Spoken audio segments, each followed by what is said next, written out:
कौन कहता है आसमां में सुराख नहीं हो सकता। एक पत्थर तो तबीयत से उछालो यारो। जब इंसान कोशिश करता है तो वो कुछ भी कर सकता है।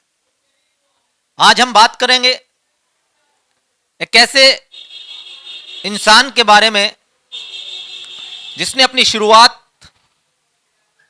कुछ ऐसा लिखने के लिए की जिससे समाज को प्रेरणा मिले, और वो लिखती गई और उन्होंने कॉलम लिखे, आर्टिकल्स लिखे, और उन्हें यह एहसास भी नहीं था। जब हमने अभी उनसे बात की तो उन्होंने बताया कि मुझे कभी यह महसूस ही नहीं हुआ कि कभी इसका जिक्र 140 करोड़ देशवासियों का प्रतिनिधित्व करने वाला प्रधानमंत्री भी करेगा।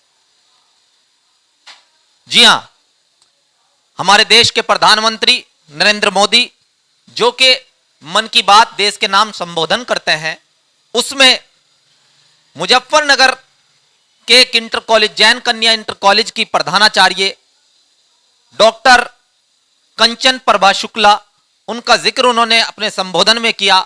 क्या वो जिक्र था? और उसके बाद उत्तर प्रदेश के सबसे बड़े प्रदेश के मुखिया योगी आदित्यनाथ ने बाकायदा अपने ऑफिशियल अकाउंट से ट्वीट करते हुए प्रदेशवासियों को बधाई दी और प्रदेश के लिए कहा कि गर्व की बात है। चलिए बात करते हैं, क्यों जिक्र किया, क्या उन्होंने लिखा, क्या कहा था।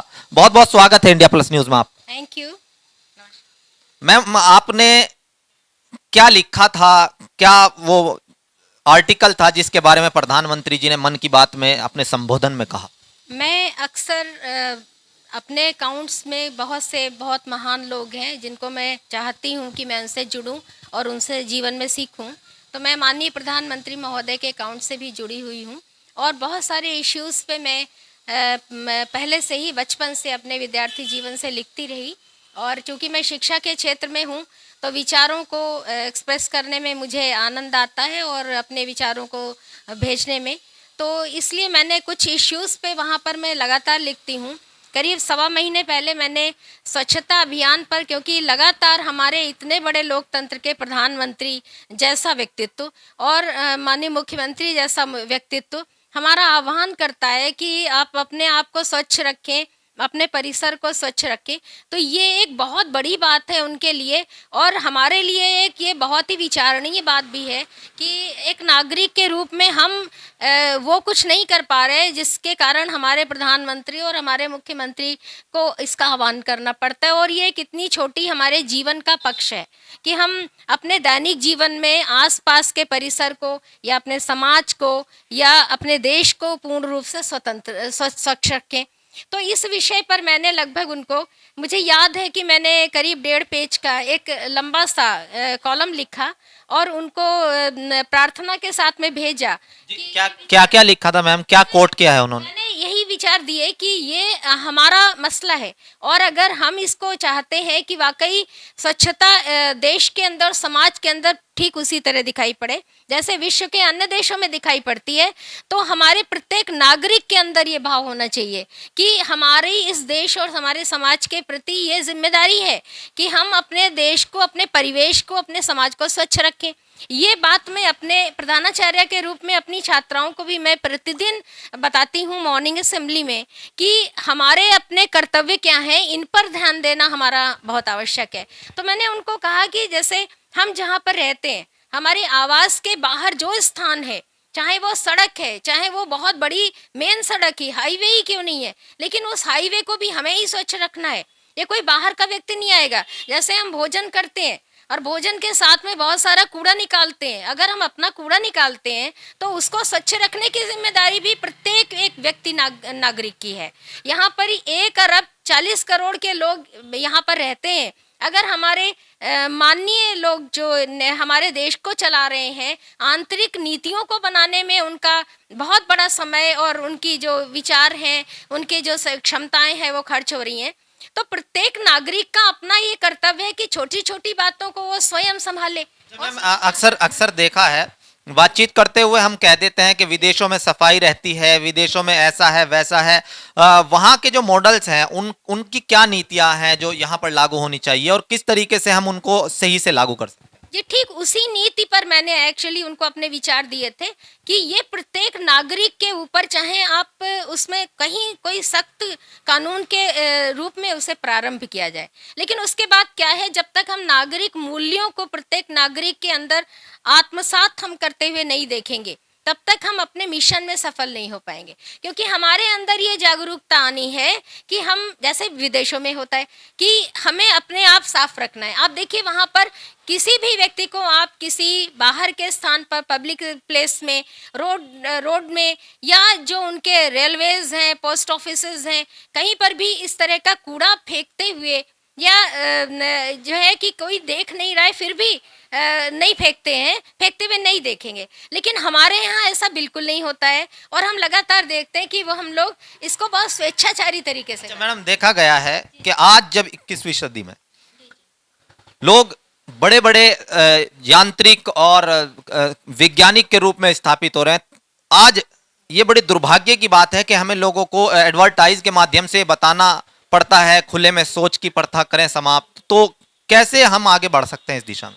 इसके लिए व्यक्तिगत जागरूकता ही सबसे बड़ा काम है जो हमें करना है, और इसी का विचार मैंने रखा कि हम सबको व्यक्ति और नागरिक के रूप में हम यहाँ पर रह रहे हैं, तो हमें जो नागरिक मूल्य हैं उनको स्वयं ही इनका पालन करना पड़ेगा, और अपने जो साथ के समूह के लोग हैं, चाहे वो समाज के हों या जहाँ हम काम करते हैं या पूरे देश के हों, अपने विचारों से, जैसे कि छोटा सा काम मैंने किया कि अपना विचार मैंने दिया, उसको हजारों लोगों ने पढ़ लिया। अब उन्होंने ये देखा कि एक नागरिक दूसरे नागरिक को ही बता रहा है कि हम लोगों को ऐसे रहना है, हमको स्वच्छता अपने आप संभालनी है, हमें बाहर शौच करते हुए पर्यावरण को खराब नहीं करना है, हमें और भी बहुत सारे काम करने हैं, दूसरों के अधिकारों का हनन नहीं करना है, पब्लिक प्लेसेस जितने भी हैं उनको बिल्कुल स्वच्छ रखना है।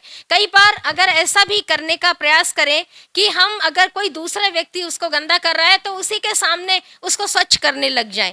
मैंने ये प्रयास किया है। कई बार पानी बहता होता है, मेरी गाड़ी अगर उधर से जा रही है तो मैं अपनी गाड़ी को रोक कर पहले उस पानी को नीचे उतर के बंद कर देती हूँ, क्योंकि मुझे लगता है ये मेरे देश का जल है जिसके लिए लोग बहुत कष्ट में है। लेकिन हम जहाँ पर है, अगर हमारे पास भरपूर संसाधन है तो वो लोग अभाव में जी रहे हैं, हम उनको बर्बाद नहीं कर सकते। यहाँ तो मैडम आप कह रही हैं, यहाँ तो हमने देखा है कि रात के अंधेरे में अपने घरों से जो है थैलियां वगैरह दूसरे के मकान के आगे इस तरह भी करते हैं लोग। किस तरीके से मुमकिन हो पाएगा, और क्या हमें आगे करना चाहिए, किस तरह से नीतियां बनानी? जी बिल्कुल, ये जो विचार केंद्र में है वो यही विचार है कि नागरिक को स्वतः ही अपने आप इन सब चीज़ों का पालन करना है और स्वच्छता का और दूसरे नागरिकों के अधिकारों का ध्यान रखना है।